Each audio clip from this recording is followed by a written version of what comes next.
మొదటి కొరింథీ పత్రిక 2వ అధ్యాయం పాఠం చెప్పుకోబోతున్నాము. సావధానంగా వినండి. ఈ అధ్యాయంలో మానవ జ్ఞానాన్ని పరిశుద్ధాత్మ నిష్ఫలమైనదని చూపుతున్నాడు. సహోదరులారా, నేను మీ వద్దకు వచ్చినప్పుడు వాక్చాతుర్యముతో కానీ జ్ఞానాతిశయముతో కానీ దేవుని మర్మమును మీకు ప్రకటిస్తూ వచ్చిన వాడను కాను. పౌలు ప్రబోధాలలో వేదాంతమేమీ లేదు, వాక్చాతుర్యం లేదు. ఆయన ప్రసంగాలన్నీ దేవుని వాక్యమే. అంశాల వారీగా ఆయన బోధించలేదు. అందులో మాటల గారడి ఏమీ లేదు. మనం కూడా పౌలులాగే వాక్యాన్ని వివరించి వాక్యంలోని క్రీస్తును ఎత్తి చూపాలి. యేసు ప్రభువు మాటలు ఎంతో క్లుప్తంగా సులభగ్రాహ్యంగా ఉండేవి. పెద్ద మాటలు పాండిత్యం ప్రదర్శించే విధానం పౌలు ప్రయోగించలేదు. లోక జ్ఞానాన్ని ప్రదర్శించే ప్రయత్నం పౌలు ఎన్నడూ చేయలేదు. దేవుని మర్మాన్ని పౌలు ప్రకటించినప్పుడు జ్ఞానాతిశయాన్ని ప్రకటించలేదు. మర్మము అంటే ఏమిటి? గతమందు మరుగు చేయబడింది మర్మము. యేసు ప్రభువు శిలువ వేత మర్మమే. ఇది అంతకు ముందు ప్రకటించబడలేదు, ఇప్పుడు ప్రత్యక్షపరచబడింది. పాత నిబంధనలో యేసు శిలువ వేత మార్మిక భాషలో ప్రవచనాత్మకమైన ముందు గుర్తుల ద్వారా చెప్పబడింది. ఇది సంఘటిల్లినప్పుడు ఇదంతా కొత్త. అంతకు ముందు ఇది ఒక మర్మము, అప్పుడది చూపబడలేదు. ఈ విషయాన్ని పౌలు స్పష్టం చేస్తున్నాడు.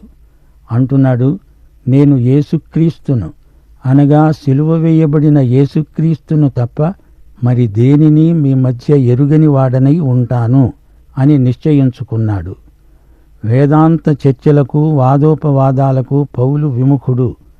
క్రీస్తు శిలువ వార్తను ప్రకటించటంలో పౌలు నిమగ్నమై ఉన్నాడు. శిలువ వేయబడిన రక్షకుణ్ణి పౌలు ప్రకటించాడు. లోక పాపాలకై చనిపోయిన క్రీస్తును పౌలు ప్రకటించాడు. ఈ రోజున కూడా శిలువ వేయబడిన యేసును ప్రకటించే సువార్తికులు దేవునికి కావాలి. బలహీనతతో, భయముతో, ఎంతో వణకుతో మీ వద్దనే ఉన్నాను. పౌలు తన మనస్సులో ఉన్నదంతా మనకు చెబుతున్నాడు. ఏమీ దాచుకోవటం లేదు. వారి మధ్య ఉండగా పౌలుకు ఎంతో భయము, ఆందోళన కలిగాయి. బలహీనత, భయము, వణుకు అతనికున్నాయి. ఈ లోకంలో బలహీన సాధనాలను దేవుడు వాడుకుంటాడు అని పౌలే స్వయంగా చెప్పాడు గదా. పౌలులో స్వాతిశయం ఏ కోశానా లేదు. నిజంగా పౌలు గొప్ప మేధావి, తాను గొప్పవాడు. ఈ భావన, చైతన్యము పౌలుకు మాత్రం లేదు. క్రీస్తు చైతన్యంతో నిండిపోయిన వ్యక్తి పౌలు. మీ విశ్వాసము మనుష్యుల జ్ఞానమును ఆధారము చేసుకోకుండా దేవుని శక్తిని ఆధారము చేసుకొని ఉండాలని నేను మాట్లాడినా, సువార్త ప్రకటించినా జ్ఞానయుక్తమైన తీయని మాటలను వినియోగించక పరిశుద్ధాత్మ, దేవుని శక్తి కనపరిచే దృష్టాంతాలనే వినియోగించాను. ఈ రోజుల్లో ఆకర్షణీయమైన మాటలు చెప్పే బోధకులున్నారు. ఎక్కువగానే బోధిస్తున్నారు గాని పరిశుద్ధాత్మ నడుపుదల, దేవుని శక్తి వ్యక్తమయ్యే బోధలు చాలా తక్కువగా ఉన్నాయి. మనుష్యుల జ్ఞానంలో దేవుని శక్తి ఉండదు. మనుష్యుల జ్ఞానాన్ని అనుసరించి తీయని మాటలు చెప్పినందువల్ల ప్రయోజనం శూన్యం. పద్ధతుల కంటే, ప్రసంగ శాస్త్రం కంటే, మన భాషా శైలి కంటే మన బోధలో పరిశుద్ధాత్మ శక్తి కానరావాలి. మన విశ్వాసము దేవుని శక్తి మీద ఆధారపడి ఉంటేనే అది పనిచేస్తుంది. లేకపోతే అది మృత విశ్వాసమవుతుంది. మన విశ్వాసం దేని మీద ఆధారపడి ఉంది? మనం బోధించేది దేవుని వాక్యమే కాని మన విశ్వాసం దేవుని శక్తి మీద ఆధారపడి ఉంది. 6వ వచనం, పరిపూర్ణులైన వారి మధ్య జ్ఞానమును బోధిస్తున్నాము. ఈ జ్ఞానము మరుగై ఉన్నది. జగదుత్పత్తికి ముందుగానే దీనిని దేవుడు తన మహిమ నిమిత్తము నియమించాడు. పౌలు ఇక్కడ మర్మము అంటున్నాడు. మర్మము అంటే ఏదో రహస్యమని కాదు, దుర్భేద్యమైన గుప్త జ్ఞానమని కాదు గాని గతకాలంలో తెలియబడనిది ఇప్పుడు బయలుపరిచాడు. దానినే పౌలు మర్మము అంటున్నాడు. కొత్త నిబంధన మొత్తంలో మర్మము అనే మాట 27 సార్లు వస్తుంది. మత్తయి సువార్త 13వ అధ్యాయం 11వ వచనంలో ప్రభువు అన్నాడు, పరలోక రాజ్య మర్మములు ఎరుగుట మీకు అనుగ్రహించబడి ఉన్నది గాని వారికి అనుగ్రహించబడలేదు. మత్తయి సువార్త 13వ అధ్యాయంలోని ఉపమానాలు మర్మములే. యేసే రాజు, ఆయనను వారు తిరస్కరించారు. ఆయన తిరిగి వచ్చి తన రాజ్యం స్థాపిస్తాడు. ఈ మధ్యకాలంలో దేవుని రాజ్యం ఎలా ప్రవర్తిల్లుతుంది అనే మర్మాన్ని తన ఉపమానాల్లో ప్రభువు ప్రబోధించాడు. ఈ మధ్యకాలాన్ని గురించి పాత నిబంధన ఏమీ చెప్పదు. దేవుడు దాన్ని ఎవరికీ బయలుపరిచి ఉండలేదు. మత్తయి సువార్తలో ప్రభువు మొట్టమొదటిసారి ఈ మర్మాన్ని బయలుపరిచాడు. అందుకే వీటికి మార్మికమైన ఉపమానములు అంటాము. అంతకు ముందు దాచబడింది యేసు బయలుపరిచాడు. ఇప్పుడు ఈ కొరింథు పత్రికలో పౌలు అంటున్నాడు, మార్మికమైన దేవుని జ్ఞానము. మార్మిక జ్ఞానం అనే మాట గ్రీకు వేదాంతంలో నుంచి, తాంత్రిక విద్యలో నుంచి, వారి విజ్ఞానంలో నుంచి వచ్చినది. పౌలు ఈ గ్రీకు పదాన్ని తీసుకుని ప్రత్యేకార్థంలో దాన్ని ప్రయోగిస్తున్నాడు. మేము దేవుని జ్ఞానమును మర్మమైనట్లుగా బోధిస్తున్నాము అంటున్నాడు. అందును గూర్చి రాయబడి ఉన్నది, దేవుడు తనను ప్రేమించే వారి కొరకు ఏవి సిద్ధపరిచాడో అవి కంటికి కనపడలేదు, చెవికి వినబడలేదు, మనుష్య హృదయానికి గోచరము కాలేదు.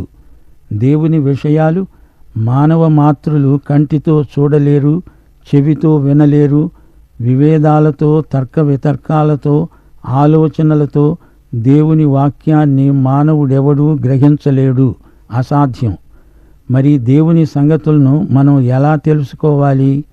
10వ వచనం, మనకైతే దేవుడు వాటిని తన ఆత్మ వలన బయలుపరచి ఉన్నాడు. ఆ ఆత్మ అన్నిటినీ, దేవుని మర్మములను కూడా పరిశోధిస్తున్నాడు. మనకు ఏవి కనపడవో వినపడవో వాటిని పరిశుద్ధాత్మ మనకు కనపరుస్తాడు, వినిపిస్తాడు. దేవుని వాక్యాన్ని అధ్యయనం చేస్తాము. బైబిలు చరిత్ర, అందలి కీర్తనల సాహిత్యం అంతా చదవగలం గాని అందలి ఆధ్యాత్మిక లోతులను పరిశుద్ధాత్మ మాత్రమే మనకు బయలుపరచగలడు. అక్షరములోని ఆత్మ సాక్షాత్కారం మనకు కావాలి. ఒక మనుష్యుని సంగతులు అతనిలోనున్న మనుష్యాత్మకే కాని మనుష్యులలో మరి ఎవరికి తెలుసు? అలాగే దేవుని సంగతులు దేవుని ఆత్మకే కాని మరెవరికీ తెలియవు. నీకు నాకు ఉన్నది మనుష్యాత్మ. నీవు కింద పడ్డావు అనుకో, దెబ్బ తగిలింది, నేను గ్రహించగలను. నీవెంతో బాధపడుతున్నావు. మనుషుల మనోభావాలు మనం ఇట్టే గ్రహించగలం. ఎలా గ్రహిస్తాము? మనందరిలో మనుష్యాత్మ ఉంది. అలాగే ఈ మనుష్యాత్మతో దేవుడు ఏమనుకుంటున్నది మనం గ్రహించలేము. దేవుడే మనకు బయలుపరచాలి. మనలో దేవుని ఆత్మ ఉండి వాటిని మనకు విశదపరచాలి. లేకపోతే దేవుని సంగతులు మనుష్యాత్మకు గోచరము కావు. 12వ వచనం, దేవుని వలన మనకు దయచేయబడిన వాటిని తెలుసుకోవడానికి మనము లౌకికాత్మను గాక దేవుని వద్ద నుండి వచ్చే ఆత్మను పొంది ఉన్నాము. పరిశుద్ధాత్మే మనకు బోధకుడు, ఉపాధ్యాయుడు. ఆయన చూపితేనే కాని మనము చూడలేము. ఆయన నేర్పితేనే కాని మనము నేర్చుకోలేము. మనుష్య జ్ఞానము నేర్పే మాటలతో కాక ఆత్మ సంబంధమైన సంగతులను ఆత్మ సంబంధమైన సంగతులతో సరిచూస్తూ ఆత్మ నేర్పే మాటలతో వీటిని గూర్చే మేము బోధిస్తున్నాము. ఈ సందర్భంలో పౌలు ప్రకృతి సంబంధులు, శరీరానుసారులు, ఆత్మ సంబంధులు అనే 3 రకాల వ్యక్తులను పేర్కొంటున్నాడు. ప్రకృతి సంబంధి అయిన మనుష్యుడు దేవుని ఆత్మ విషయములను అంగీకరించడు. అవి అతనికి వెర్రితనముగా ఉన్నవి. అవి ఆత్మానుభవము చేతనే వివేచింపదగినవి గనుక అతడు వాటిని వివేచింపజాలడు. ఆత్మ సంబంధి అయినవాడు అన్నిటినీ వివేచిస్తాడు గాని అతడు ఎవని చేత వివేచించబడడు. ప్రభువు మనస్సును ఎరిగి ఆయనకు బోధించగలవాడెవడు? మనమైతే క్రీస్తు మనస్సు కలిగిన వారము. ఇంతకు ఈ ప్రకృతి సంబంధి ఎవరు? ప్రకృతి సంబంధి దేవుని విషయములను గ్రహించలేడు. అతనికి ఆధ్యాత్మికమంతా వెర్రితనమనిపిస్తుంది. దేవుణ్ణి గురించినది ఏదైనా అతనికి వెర్రితనమే, అగమ్య గోచరము అంటాడు. సువార్త ప్రకటన వెర్రితనమనిపిస్తుంది. పరిశుద్ధాత్మ నీ మనోనేత్రాలు తెరిస్తేనే కాని నీకు ఏదీ కనపడదు. హృదయాన్ని పరిశుద్ధాత్మే వాక్యము కొరకై తెరుస్తాడు. పరిశుద్ధాత్మే క్రీస్తు సంగతులు తీసుకొని మనకు చూపుతాడు. యోహాను సువార్త 16వ అధ్యాయం 13, 14 వచనాలు, సత్యస్వరూపి అయిన ఆత్మ వచ్చినప్పుడు మిమ్ములను సర్వసత్యములోనికి నడిపిస్తాడు. ఆయన నా వాటిలోనివి తీసుకొని మీకు తెలియచేస్తాడు. పరిశుద్ధాత్మ మీకు వెలుగు ఇస్తేనే కాని, వెలిగిస్తేనే కాని ఈ కొరింథీ పత్రిక మీకు అర్థం కాదు. ఆత్మ సంబంధి అయిన వ్యక్తి ఆత్మానుసారి. అతడు ఆత్మతో నింపబడినవాడు. అతడు దేవుని బిడ్డ. అతడు అన్నిటినీ వివేచించగలడు, గ్రహించగలడు, అవగాహన చేసుకోగలడు. కాని ఈ వ్యక్తిని లోకస్తులు అవగాహన చేసుకోలేరు. ప్రకృతి సంబంధికి ఆత్మ సంబంధిని గురించి ఏమీ అర్థం కాదు. అతడు అర్థం చేసుకోలేడు. ఆత్మ సంబంధి దేవుని విషయాలు అర్థం చేసుకుంటాడు. ప్రకృతి సంబంధి ఆత్మ సంబంధమైనది అపార్థం చేసుకుంటాడు. ప్రభువుకు బోధింపగలవాడెవడు? ప్రభువు మనసెరిగిన వాడెవడు? దేవునికి తెలియదన్నట్టు మనిషి దేవునికి బోధిస్తాడా? దేవుడే మనకు ప్రత్యక్షం అనుగ్రహిస్తాడు. ఆయన ఆత్మే మన బోధకుడు. క్రీస్తు మనసు కలిగిన వారు మాత్రమే ఆత్మ ద్వారా ప్రత్యక్షం పొందగలరు. నీవు రక్షించబడిన వ్యక్తివి అయి ఉండకపోతే శిలువ సువార్త ప్రకటన నీకు అర్థరహితంగా ధ్వనిస్తుంది. యేసు శిలువ మీద చనిపోవడం అపజయం అని ప్రకృతి సంబంధి అంచనా వేస్తాడు. రక్షణ మార్గం అతనికి వెర్రితనమనిపిస్తుంది. అయితే దేవుని పద్ధతి, దేవుని మహాజ్ఞానం శిలువయందే చూడగలవాడు ఆత్మ సంబంధి. అతడు క్రీస్తునందు విశ్వాసముంచుతాడు. పాప క్షమాపణ పొంది రక్షించబడతాడు. యథార్థంగా ప్రకృతి సంబంధికి ఆత్మ సంబంధికి గల వ్యత్యాసం తేటగా కానవస్తుంది. ఆధ్యాత్మిక జగత్తు ప్రకృతి సంబంధికి కనిపించదు. ఆధ్యాత్మిక విలువలను అతడు గుర్తించడు. మానవ జ్ఞానాన్ని సరిదిద్దుతుంది పరిశుద్ధాత్మ శక్తి.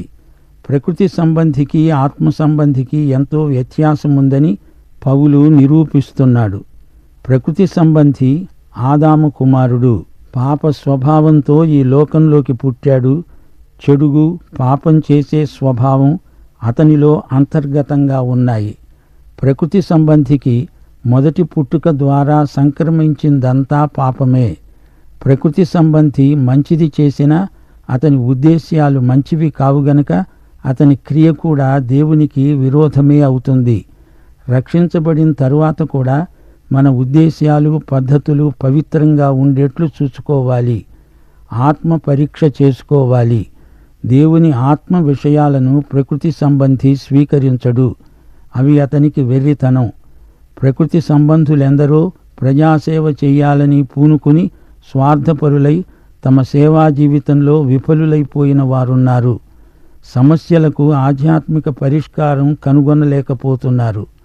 ప్రకృతి సంబంధి మనస్సాక్షి ఆధ్యాత్మిక విషయాలకు స్పందించదు. ప్రకృతి సంబంధి ఎంత ప్రయాసపడినా ఆధ్యాత్మిక వికలాంగుడే. ఆధ్యాత్మిక వ్యక్తిని చూడండి. ఆధ్యాత్మిక వ్యక్తికి ఆధ్యాత్మిక వివేచన, శక్తి ఉన్నాయి. అయితే ఈ లోకం అతన్ని అపార్థం చేసుకోవడం జరుగుతుంది. ప్రకృతి సంబంధికి తన నిస్సహాయతకు కారణమేమో అతనికే తెలియదు. వీరిద్దరికీ మధ్య శరీరానుసారి ఉన్నాడు.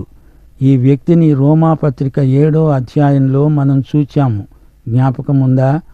అయ్యో, మరణమునకు లోనైన ఈ శరీరము నుండి నన్ను ఎవరు విడిపిస్తారు అని ఈ వ్యక్తి ఆక్రందన చేశాడు. దేవుని వాక్యముతో వారికి ఉన్న సంబంధాన్ని బట్టే వారి ఆధ్యాత్మిక స్థితి నిర్ధారణకు వస్తుంది. దేవుని వాక్యమంతా వెర్రితనమని ప్రకృతి సంబంధి అంటే, దేవుని వాక్యమును ఆత్మ సంబంధి వివేచించగలడు. దేవుని వాక్యము ఎంత ప్రాముఖ్యమైనదో ఆధ్యాత్మిక వ్యక్తి గుర్తిస్తాడు. బైబిలు అనగా పాత నిబంధన కొత్త నిబంధన కలిసి దైవ ప్రేరిత గ్రంథం. ఎలాంటి లోపము వ్యాఘాతము లేనిది. అధికారపూర్వకమైన గ్రంథం. ఇది దేవుని యొక్క నిత్యవాక్యం. ఇది దేవుని స్వయం ప్రత్యక్ష గ్రంథం. దీన్ని రాసిన వారు మానవాతీతమైన ఆత్మ నడుపుదలను బట్టి రాశారు. దేవుని గురించిన పరమ సత్యము గల ప్రామాణిక గ్రంథం బైబిలు. దేవుని చిత్తమును బయలుపరిచే ఏకైక గ్రంథం బైబిలు. సంఘము యొక్క విశ్వాసానికి ఆచరణకు బైబిలే వాచక పుస్తకం. శ్రోతలు మరిచిపోకండి, దేవుని విషయాలు మనకు బయలుపరిచేవాడు దేవుని ఆత్మే. దేవునితో ఆంతరంగిక అనుభూతికి నడిపించేవాడు పరిశుద్ధాత్మే. శరీరానుసారికి శారీరక వాంఛలే ముఖ్యం. పవిత్రత అంటే ఏమిటో అతనికి బోధపడదు. ధనమే ముఖ్యం అనుకునే శరీరవాదికి దాతృత్వపు విలువ తెలియదు. ఐహిక విచారములతో సతమతమయ్యే వ్యక్తికి దేవుడన్నా ఆధ్యాత్మిక విషయాలన్నా శ్రద్ధాసక్తులుండవు. ఆత్మస్వరమును వినే చెవులు ప్రకృతి సంబంధికి ఉండవు. లౌకిక సుఖభోగాలయందే ఆసక్తి గలవారు ఆధ్యాత్మిక ఆశీర్వాదాలను పోగొట్టుకుంటారు. అది ఎంతో నష్టం. ప్రియ శ్రోతలు, ఈ అధ్యాయంలో 2 ముఖ్యాంశాలు చర్చించబడ్డాయి: శక్తి, జ్ఞానము. కొందరు బోధకులు తమ వక్తృత్వాన్ని, మానసికమైన చాతుర్యాన్ని ప్రయోగించి ప్రజలను ఆకట్టుకుంటున్నారు. గాని పౌలు అలాంటి పద్ధతులను అనుకరించలేదు. పౌలు విశ్వాసం దేవుని యందు, తన తెలివితేటలందు కాదు. జకర్యా 4:6 శక్తి చేతనైనా బలము చేతనైనా కాక నా ఆత్మ చేతనే ఇది జరుగుతుందని యెహోవా సెలవిచ్చాడు. క్రీస్తు శక్తి యందే తన విశ్వాసం. పౌలు అలాగే సేవ చేశాడు. నీవు నేను అంతే. దేవుడు నా బలహీనతను తన బలంగా మార్చగలడు. దేవుని సువార్త శక్తి అమోఘమైనది. రోమాపత్రిక 1:16 పౌలు ఇదే మాట అన్నాడు. నమ్మే ప్రతివానికి రక్షణ కలుగచేసే దేవుని శక్తి సువార్త శక్తి. ఇక రెండోది జ్ఞానం. యూదులు అద్భుతాలు, సూచనలు కావాలని కోరతారు. గ్రీసు దేశస్థులు జ్ఞానం కోసం అడుగుతారు. ఈ రెండూ క్రీస్తునందు లభ్యమవుతాయి. 1 కొరింథీ 1:24 వారికి వీరికి అందరికీ క్రీస్తు అనగా పిలువబడిన వారికందరికీ క్రీస్తు దేవుని శక్తి, దేవుని జ్ఞానము అయి ఉన్నాడు. ఆధ్యాత్మిక పరిపక్వతతో పాటు అధిక జ్ఞానం, అధిక శక్తి కలుగుతాయి. హెబ్రీ పత్రిక 5:12-14 శిశువు నీతివాక్య విషయములో అనుభవము లేనివాడు. దేవుని వాక్యములో నుండి దేవుని ఆత్మ దేవుని కుమారుణ్ణి మనకు బయలుపరుస్తాడు. వయసు వచ్చిన వారు అభ్యాసము చేత మేలు కీడులను వివేచించడానికి సాధకము చేయబడిన జ్ఞానేంద్రియములు కలిగి ఉన్నారు. క్రీస్తునందు మనం దినదినము ఎదుగుతూ ఉండాలి. జ్ఞానము, శక్తి ఈ రెండూ కలిసే ఉంటాయి. ఈ రెండు జంట దీవెనలు. ఈ రెండు ఉంటేనే క్రైస్తవ జీవితంలో సమతౌల్యం ఉండేది. పౌలు వ్యక్తిగత సాక్ష్యం ఇదే. నేను యేసుక్రీస్తును అనగా సిలువ వేయబడిన యేసుక్రీస్తును తప్ప మరి దేనిని మీ మధ్య ఎరుగను. పరిశుద్ధాత్మ దేవుని శక్తి కనపరిచిన విధంగానే నేను సేవ చేశాను, సువార్త ప్రకటించాను. ప్రియ శ్రోత, పౌలు ప్రకటించిన ఈ యేసుక్రీస్తును నీ స్వకీయ రక్షకుడుగా నీవెరుగుదువా? నీవు రక్షించబడ్డావా? పాఠం ఇంతటితో సమాప్తం. మన ప్రభువైన యేసుక్రీస్తు వారి కృప, తండ్రి అయిన దేవుని ప్రేమ, పరిశుద్ధాత్మ యొక్క అన్యోన్య సహవాసము మనకందరికీ సదాకాలము తోడై ఉండునుగాక. ఆమేన్.